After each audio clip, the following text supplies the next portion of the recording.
मुंबई गणेशोत्सव के रंग में डूबी हुई है। हर गली नुक्कड़ पर भक्ति और उत्साह का गूंज है। पंडालों की भव्य सजावट और बाजार की जगमगाहट ने रौनक बढ़ा दी है। बप्पा के आगमन से हर चेहरा खिल उठा है, हर दिल में नई उमंग जगी है। गणपति बप्पा सिर्फ आस्था ही नहीं बल्कि गुड लक और समृद्धि को लेकर भी आते हैं। ये सिर्फ ट्रेडिशन ही नहीं है, भक्ति नहीं है, इसके अलावा एक बड़ा कारोबार भी है। यही आज हम जानने की कोशिश करेंगे। तो शुरू कर लेते हैं बप्पा के रंग स्वदेश के संग।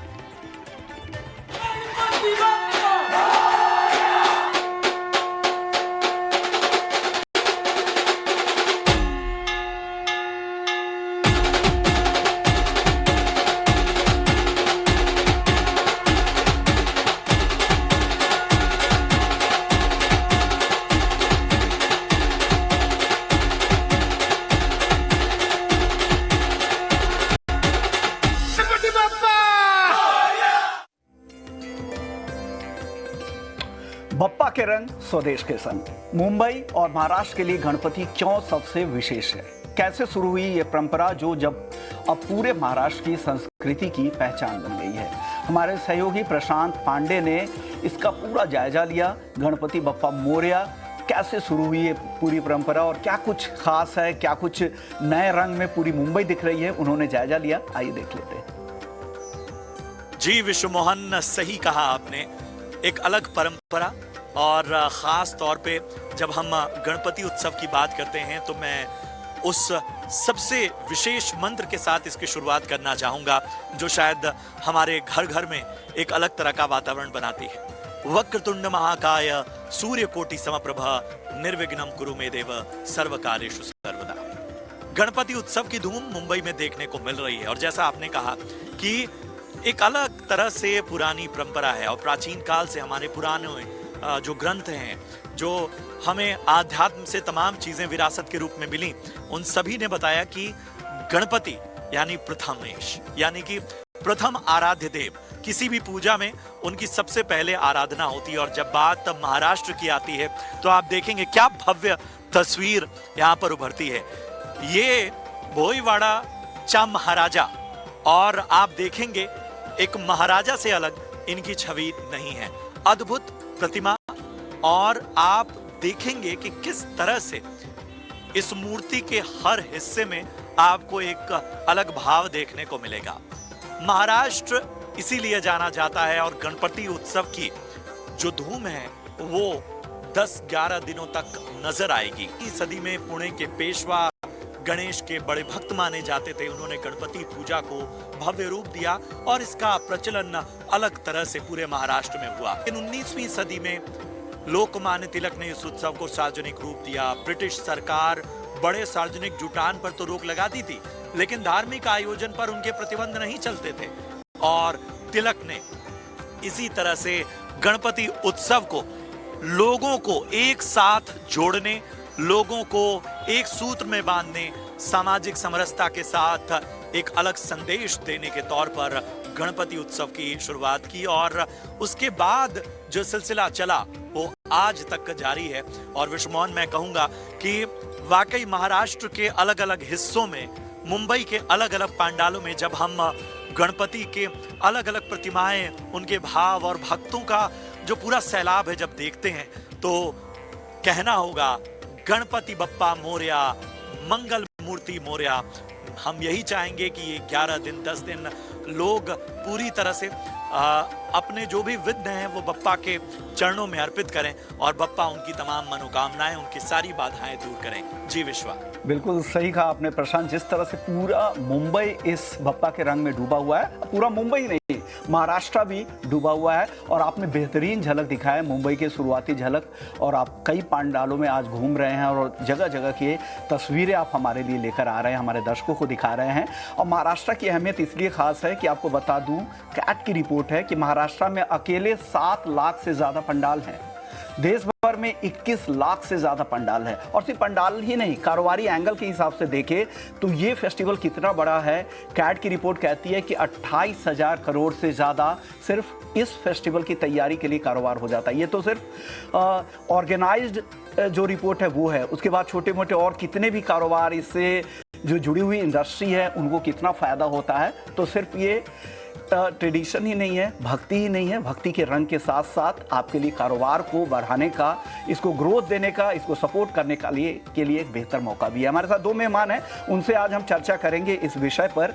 शंकर ठक्कर हैं, महासचिव हैं कैट महाराष्ट्र के, और साथ ही लेखा प्रजापति हैं, एक्ट्रेस हैं। उनसे समझेंगे ट्रेडिशनल एंगल से इसके अलग अलग रंग क्या होते हैं, क्या इसकी अहमियत है, उनके हिसाब से वो समझने की कोशिश करेंगे। लेकिन सबसे पहले कारोबार के हिसाब से समझते हैं।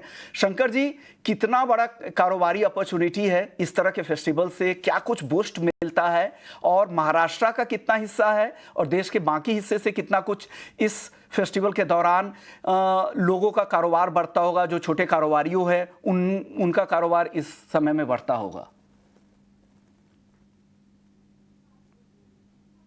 नमस्ते सर। सर अनम्यूट कीजिएगा अपने ऑडियो को।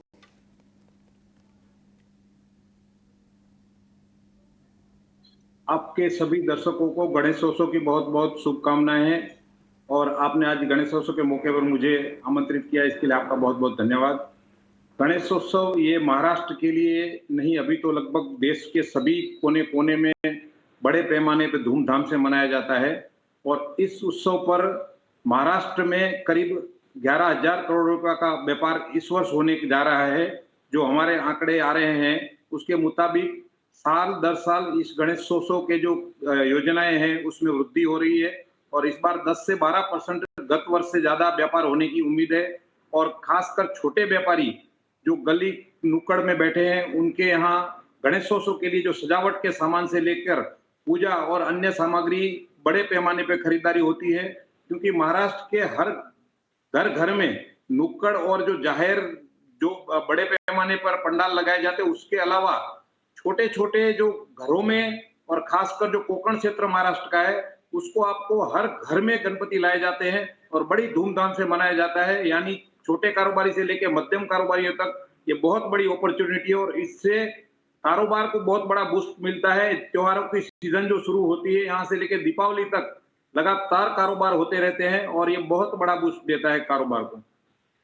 बड़ा बूस्ट मिलता है इस फेस्टिवल के दौरान। और जैसा शंकर जी कह रहे हैं कि महाराष्ट्र में ही सिर्फ 11,000 करोड़ से ज़्यादा का कारोबार होने का अनुमान है, और पिछले साल से 10% ज़्यादा की ग्रोथ यहाँ पर देखने को मिल सकती है। और इसका सबसे ज़्यादा फायदा छोटे मध्यम कारोबारियों को भी होता है, और वो भी इसके बढ़ चढ़कर हिस्सा मिलते हैं, चाहे वो डेकोरेटिव आइटम हो, स्वीट्स वगैरह हो, ट्रांसपोर्टेशन का बिजनेस हो, जिसमें छोटे छोटे लोग यहाँ पर इन्वॉल्व होते हैं। उनको भक्ति के साथ साथ कारोबार में शामिल होने का, अपने कारोबार को बढ़ाने का मौका मिलता है। लेखा प्रजापति जी, आप बताइए, आप इस फेस्टिवल को किस तरह से देखती है? कौन से रंग आपको ज़्यादा पसंद है इस फेस्टिवल के?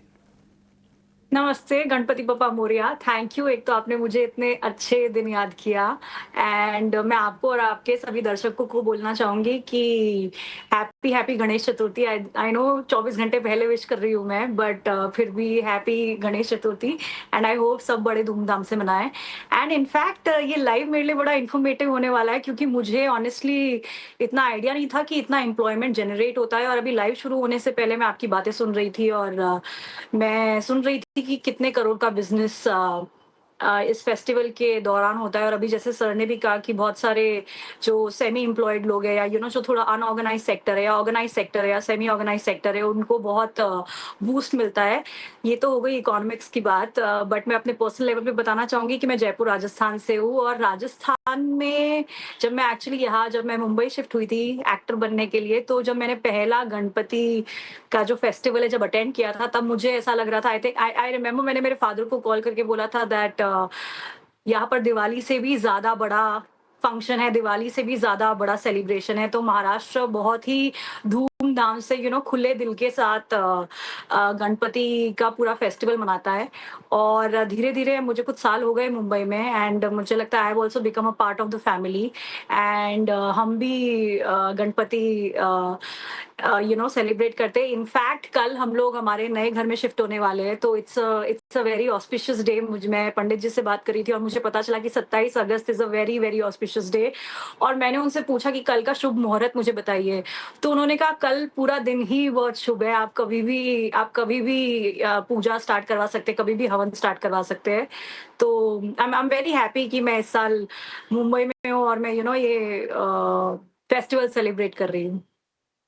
अच्छा मौका होता है और नए घर में आप जा रहे हैं, उसके लिए बहुत बहुत शुभकामनाएं कि आप एक अच्छे मौके पर शुभ दिन आप जा रही हैं।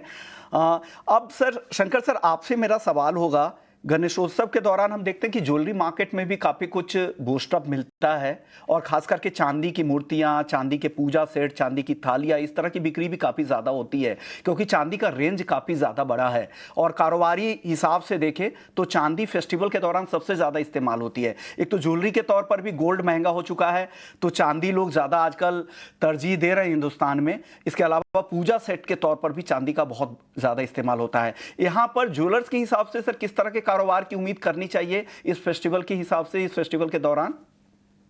जी, ज्वेलरी के एंगल से अगर देखा जाए तो बहुत बड़ा ज्वेलरी को भी बूस्ट मिलता है, क्योंकि आपने देखा होगा बहुत सारे भक्तजन जो गणपति बापा के पंडाल है उसमें जाके ज्वेलरी यानी कि सोना चांदी की मूर्तियां या उसके कुछ भी आभूषण उसका भी दान करते हैं, तो बड़े पैमाने पर खरीदारी होती है। इसके अलावा महाराष्ट्र में एक कल्चर है कि जिसके घर गणपति होते हैं सारे एक दूसरे के घर पे जाते हैं, तो वहां पर भी कुछ न कुछ गिफ्ट लेकर जाते हैं, जिसकी जैसी क्षमता है उसके हिसाब से, लेकिन कुछ न कुछ गिफ्ट दिए जाते हैं। तो गिफ्ट का कारोबार भी बड़े पैमाने पर यहाँ पर होता है। इसमें सोने चांदी के जो सिक्के से लेकर मूर्तियां गणपति बापा की, इसका भी एक दूसरे को दिया जाता है। तो बहुत बड़े पैमाने पर खरीदारी होती है और मेरा मानना है कि यहाँ पर 1000 करोड़ रुपए का व्यापार देश भर में जो सोने चांदी के रूप में होने जा रहा है। कुल तो यानी हर तरह के कारोबार और खास करके एसएमईज और छोटे कारोबारियों के लिए एक ये बड़ा मौका है। और यही नहीं, यहाँ से शुरुआत हो जाती है, रक्षाबंधन से तो शुरुआत होती है, लेकिन यहाँ से पूरी तरह से बूस्ट मिलना शुरू हो जाता है। इसके बाद नवरात्र, फिर दिवाली, धनतेरस, फिर ईयर एंडर, तो लगातार इस यहाँ पे खरीदारी होती है, फिर शादियों की सीजन शुरू हो जाती है। तो ये एक अच्छा समय होता है जो लगातार आपको एक अपने कारोबार को फैलाने का मौका मिलता है। लेकिन आपसे मेरा एक सवाल होगा कि व्यक्तिगत तौर पर गणपति बप्पा से आप किस तरह से रिलेट कर पाती है, और बाकी राज्यों में जैसा आप कह रहे थे आप राजस्थान से आती हैं, वहां पर उतने बड़े स्केल पे नहीं होता है, महाराष्ट्र में बड़े स्केल पे होता है, तो आपका कनेक्शन, कोई पर्सनल एक्सपीरियंस अगर आप शेयर कर पाए? देखिए, कहते हैं ना कि गणपति जी के बिना हमारे सेट पे एक शॉट भी नहीं लगता है। इनफैक्ट आपको पता होगा कि फिल्म सेट पर भी जो पहला शॉट होता है वो गणपति जी का ही होता है। गणपति जी की आरती गाई जाती है, गणपति जी का पूरा पूजा पाठ होता है, नारियल फोड़ा जाता है, उसके बाद ही हमारी फिल्म इंडस्ट्री का ना जो पहला शॉट होता है वो लिया जाता है। और मुझे लगता है कि मैं जब से मुंबई शिफ्ट हुई हूँ उसके बाद से मेरा कनेक्शन गणपति जी के साथ बहुत ज्यादा बढ़ गया है, क्योंकि जैसा कि मैंने आपको बताया राजस्थान में है, बट इतना ज्यादा धूमधाम से नहीं सेलिब्रेट किया जाता है जितना यहाँ पर सेलिब्रेट किया जाता है। इनफैक्ट मुझे लगता है कि यहाँ पर दिवाली से भी ज्यादा, लाइक साल भर में अगर मैं कहूँ कि एक फेस्टिवल जो सबसे ज्यादा धूमधाम से मनाया जाता है वो है गणपति फेस्टिवल। और आपने फिल्मों में भी देखा होगा कि किस तरीके से हम गाने इनकॉर्पोरेट करते हैं, या गणपति जी के क्या का जितना भी फेस्टिवल है, जितना भी जो ग्रैंडनेस है, आपने इतनी सारी फिल्मों में देखा होगा। तो पर्सनल लेवल पे आई थिंक मुंबई शिफ्ट होने के बाद मेरा गणपति जी से कनेक्शन बहुत ज्यादा बढ़ गया है। और जैसा कि वो बोलते हैं ना, कम बोलिए और ज्यादा सुनिए, तो मैं उनकी पॉलिसी बिल्कुल निभाने की कोशिश करती हूँ, क्योंकि उनके 2 बड़े कान हैं और एक छोटी सी सूंड है। तो मैं वो पॉलिसी डेफिनेटली अप्लाई करना चाहती हूँ और चाहूंगी। और हाँ, मतलब मैं हमेशा यही चाहूंगी कि गणपति जी मुझे, मेरी फैमिली को और हमारे पूरे देश को हमेशा हेल्दी, हैप्पी और सेफ रखे। और सब लोगों को सेफ रखें, और उम्मीद करते हैं कि आपके लिए भी आने वाले समय बेहतर हो और बेहतर आप काम कर पाएं। और गणपति से जो सीख मिलती है, जैसा कह रही थी लेखा की, आपकी एक तो उनके जो कान बड़े हैं, उसे कहा जाता है कि आप बातों को, सही बातों को को सही समय पर सुने और उसे इम्प्लीमेंट करें। छोटी आंखों से हमें ये सीख मिलती है कि आपका ऑब्जर्वेशन पावर कितना पावरफुल है और कैसे उसका इस्तेमाल करना चाहिए। लेकिन चलिए, गणपति से जुड़े हुए कुछ और जो आंकड़े आ रहे हैं, कुछ पंडाल की जो रिपोर्ट आ रही है, उसका जायजा करना, उसको शामिल करना भी ज़रूरी है। जीएसबी गणेश मंडल की गिनती मुंबई के सबसे अमीर गणपति मंडल में होती है। बप्पा के लिए बने सोने चांदी के आभूषणों की कीमत इस पंडाल में 67 करोड़ से भी ज्यादा का है। इसके साथ ही यहाँ की खास बात है कि हर साल होने वाला इसका बड़ा इंश्योरेंस। इस साल करीब करीब 474 करोड़ से ज्यादा का इंश्योरेंस कराया गया है। देखिए, हमारे सहयोगी अनुराग शाह ने एक खास रिपोर्ट तैयार की है, जायजा लिया है, आइए देख लेते हैं।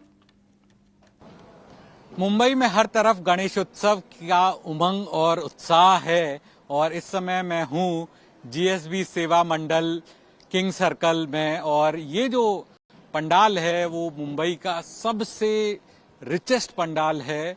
रिचेस्ट इसलिए क्योंकि इस पंडाल के द्वारा जो कवरेज लिया गया है, इंश्योरेंस कवरेज, वो 475 करोड़ रुपए का है। पिछले साल कवर लिया गया था वो 400 करोड़ का था, लेकिन इस साल 475 करोड़ रुपए का इंश्योरेंस का कवर लिया गया है अलग अलग मदों में। तो अगर मैं 475 के ब्रेकअप दूं तो वो ब्रेकअप है ज्वेलरी का, सोने और चांदी का कवर है 67 करोड़ रुपए का। इसके अलावा पर्सनल एक्सीडेंट कवर है स्टाफ और वॉलंटियर्स के लिए 375 करोड़ रुपए का। फिर पब्लिक लायबिलिटी का कवर है 30 करोड़ रुपए का। जो डिवोटी आते हैं, जो भगवान को दर्शन करने के लिए लोग आते हैं, श्रद्धालु आते हैं, उनके लिए 30 करोड़ रुपए का पब्लिक लायबिलिटी इंश्योरेंस। इसके अलावा फायर और पर्ल इंश्योरेंस कवर है वो 2 करोड़ रुपए का है।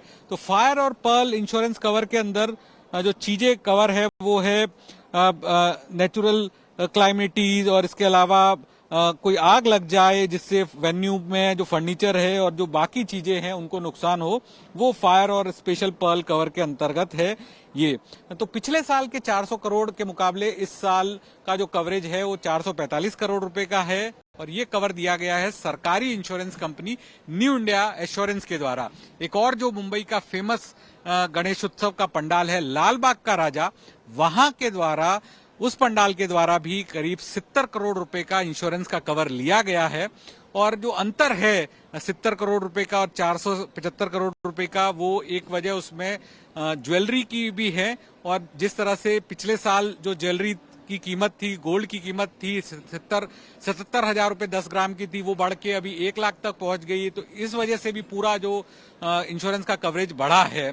सरकारी कंपनी के द्वारा ये कवर दिया गया है। हालांकि जो ऑर्गेनाइजर्स है उनका कहना है कि जो लॉर्ड बप्पा है या लॉर्ड गणपति है वो सबका भला करे, सबको सुरक्षित रखे, लेकिन फिर भी सुरक्षा की दृष्टि से ये कवर लिया गया है हर किसी के लिए। कैमरा पर्सन संजय के साथ अनुराग शाह, ET नाउ स्वदेश के लिए। तो हमारे सहयोगी अनुराग शाह, जो जीएसबी गणेश मंडल है, जो रिचेस्ट पंडाल है मुंबई का, वहाँ का जायजा उन्होंने लिया था। और आपको बता दें कि वहाँ जो ज्वेलरी यूज हुई है गणपति के मूर्ति के लिए, वो 67 करोड़ से भी ज़्यादा का है। यानी इतने बड़े स्केल पर यहाँ पर आयोजन होता है। और जो इंश्योरेंस जो ली गई है इसके लिए वो है 474 करोड़ से भी ज़्यादा का।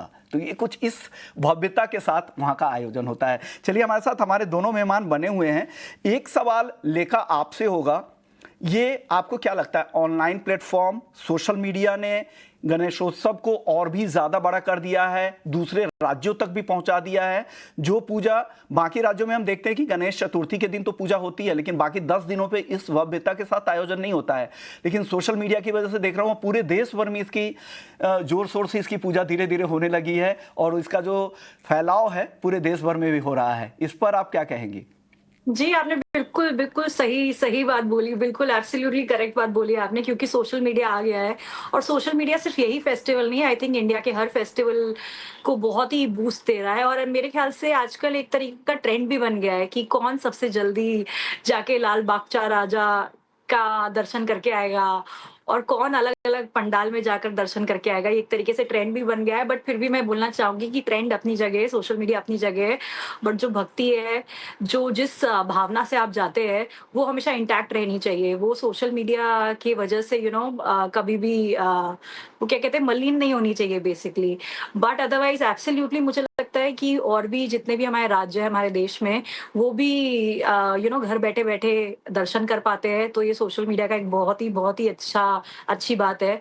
और ऑल्सो मुझे लगता है कि लोगों को बहुत पता चला है, जैसे कि मुझे आज तक नहीं पता था, आज मुझे आपके प्लेटफॉर्म के द्वारा जुड़ने के बाद पता चला कि इतना आपने जो बिजनेस के जो नंबर्स बताए, या फिर अभी आपने बताया कि जो इंश्योरेंस की आपने बात कही, ये सब चीज़ें मेरे लिए बहुत नई हैं। मुझे भी अभी बहुत कुछ सीखने को मिल रहा है लाइव जॉइन करने के बाद। तो ये सब चीज़ें बहुत नई हैं और मैं खुद भी सीख रही हूँ इन सब चीज़ों के बारे में। तो मुझे लगता है ऑफ कोर्स सोशल मीडिया से एक तो लोगों को घर बैठे दर्शन मिल जाता है, और दूसरी चीज़ बहुत सारे ऐसे लोग हैं जो किन्हीं वजहों से शायद दर्शन के लिए ना जा पाए। तो वो घर पे बैठे-बैठे आपके चैनल के द्वारा या फिर सोशल मीडिया के द्वारा या किसी भी और तरीके से घर बैठे अपना दर्शन कर सकते हैं। तो ये एक बहुत ही अच्छी चीज़ है। बिल्कुल, ऑनलाइन और सोशल मीडिया तो हेल्प कर ही रही है, और जैसा आप कह रही हैं कि फाइनेंशियल्स लाइफ को और बेहतर करना है तो कारोबारी एंगल से भी आपको चीज़ें देखनी होंगी, वो भी सीखना ज़रूरी है, तभी आप बेहतर तरीके से वेल्थ क्रिएशन कर पाएंगी और लॉन्ग टर्म में आपको इसका फ़ायदा मिलेगा। सिर्फ अर्निंग तो एक लिमिट समय के लिए होती है, लेकिन आपकी अगर फाइनेंशियल लाइफ बेहतर हो तो आगे का समय भी आपके लिए बेहतर होगा। शंकर जी, आपसे मेरा एक सवाल होगा, इस मौके पर गणेशोत्सव के दौरान क्या घरों का खर्च ज्यादा होता है या पंडालों में ज्यादा खर्च होता है? इसका कोई ब्रेकअप है क्या सर आपके पास? जी, यदि हम पंडालों की संख्या देखें तो उसके मुताबिक घरों का खर्च थोड़ा कम हो सकता है, क्योंकि पंडालों में सजावट और वो बड़े पैमाने पे, और वहाँ क्राउड बहुत बड़े इस पर आता है, इसके लिए बड़े बड़े पंडाल और उसकी सजावट बहुत ही लंबे लंबे तक रास्तों तक बनानी पड़ती है। इसके लिए जो खर्च का अनुमान है, वो हमारा मानना है कि पंडालों में घरों के मुकाबले ज्यादा हो जाता है। घरों में एक सीमित मात्रा में जो अपने घर में जगह है, और वैसे भी आप बड़े शहरों में देखें तो घरों की जो जगह है वो कम होती है, इसके लिए सजावट और उसके लिए जो लगने वाले सामान है वो कम मात्रा में लगते हैं। तो वो जो आप देख रहे हैं वो फर्क पंडालों में ज्यादा लग जाता है खर्च। दूसरी बात मैं विशेष इस बार बताना चाहूंगा कि इस बार लोगों ने, जैसे हमारे प्रधानमंत्री ने भी बोला है और आपके चैनल का नाम भी है, तो लोग स्वदेशी की तरफ वापस लौट रहे हैं, कि स्वदेशी सामानों का इस गणेशोत्सव में बड़े पैमाने पे लोग मनाने जा रहे हैं। चाइना की मूर्तियां और बाकी सब चीजें जो आदान प्रदान में दी जाती थी वो भी कम कर दी है, और करीब करीब स्वदेशी हम गणेशोत्सव मनाने जा रहे हैं इस वर्ष। बिल्कुल सही बात है। चलिए, इसी नोट पर आप दोनों को शुक्रिया कहना चाहेंगे। शुक्रिया लेखा जी आपका और शंकर जी आपका, आप लोगों ने वक्त निकाला और तमाम एंगल से आपने अपनी राय रखी, और आप लोगों को बहुत बहुत शुभकामनाएं त्योहारी सीजन में। हैप्पी फेस्टिविटीज आप दोनों को। चलिए आगे बढ़ते हैं, और अब एक और रिपोर्ट आपके लिए हम लेकर आए हैं। गणपति की बात हो और लाल बाग का जिक्र ना हो, ये बिल्कुल अधूरी हो जाती है। लाल बागचा राजा के पहले दर्शन हम आपको स्वदेश में करा चुके हैं। देखिए, लाल बागचा के राजा की शान, सबकी मनोकामना पूरी करते हैं लाल बाग के राजा। यहाँ का पंडाल सज चुका है और शॉपिंग के लिए लोग पहुंच रहे हैं, दर्शन के लिए पहुंच रहे हैं। क्या कुछ रौनक है वहां का, आइए लेकर चलते हैं। तो इस वक्त मुंबई में गणपति की धूम है। आप देख सकते हैं बाजारों में किस तरह की रौनक है। इस वक्त आप देख सकते हैं ये पूरा बाजार जो है वो गणपति बप्पा की सजावट के सामानों से पूरी तरह से गुलजार है। हर तरफ उनके लिए जो जिनका श्रृंगार के सामान है उसको खरीदने के लिए लोगों की भीड़ उमड़ी हुई है। ऐसी ही एक दुकान पर हम इस वक्त मौजूद हैं और आप देख सकते हैं कि किस तरह से रंग बिरंगी जो उनके परिधान हैं, उनके आभूषण हैं, उनका साफा है, उस सभी को खरीदने के लिए लोग इस वक्त यहाँ पर मौजूद हैं। दुकानदारों में भी उत्साह है और उसको भी हम समझने की कोशिश करेंगे। अच्छी खासी डिमांड है इस बार।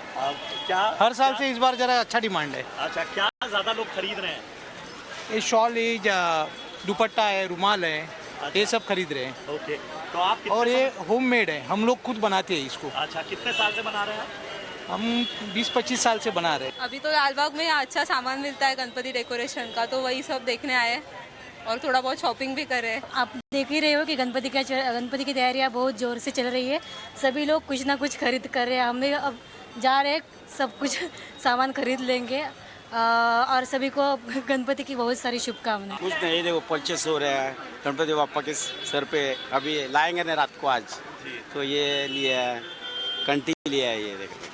अरे वाह वाह वाह। गणपति बप्पा मोरया, लाल बागचा राजा मोरया। क्या करने वाली हैं इस बार? मैं सुबह उठ के 2 बजे स्नान करके दर्शन करने के जाएगी। अरे वाह वाह, क्या क्या घर में बनाने वाली हैं आप? कल का गणपति का मोदक बनाएगा। अरे वाह वाह, गणपति का इंतजार कितने दिन से करती हैं आप? हर साल करती है मैं। हम लोग को बहुत इंतजार रहता है, जब गणपति जाते हैं उसके आने के बाद से इंतजार रहता है और हम 1 महीने से फुल तैयारी करते हैं, बहुत अच्छे से करते हैं। हमको घर में खुशी होती है गणपति लाने से, मतलब पॉजिटिव वाइब्रेट आती है, एकदम बहुत अच्छा खुशियाँ लाती है। मुंबई उत्सवों का शहर, महाराष्ट्र उत्सवों का शहर, और यही वजह है कि आज बाजारों में भी भीड़ उमड़ी हुई है। कैमरामैन महेश के साथ प्रशांत पांडे, ET नाउ स्वदेश। तो आपने मुंबई के अलग अलग पंडालों का, लाल बागचा के राजा समेत तमाम पंडालों के आपने झलकियां देख ली। तो आज हमारी कोशिश यही थी कि गणेशोत्सव के बारे में तो बताएं ही, इस ट्रेडिशन के बारे में तो बताएं ही, लेकिन कारोबारी लिहाज से ये कितना फायदेमंद है, कैसे छोटे लोगों के अपलिफ्टमेंट के लिए इस त्योहार की अहमियत है, ये भी आपने समझा। चलिए इसी नोट पर इस शो को यही खत्म करेंगे, लेकिन बाकी खबरों के लिए आप बने रहिए हमारे साथ। नमस्कार।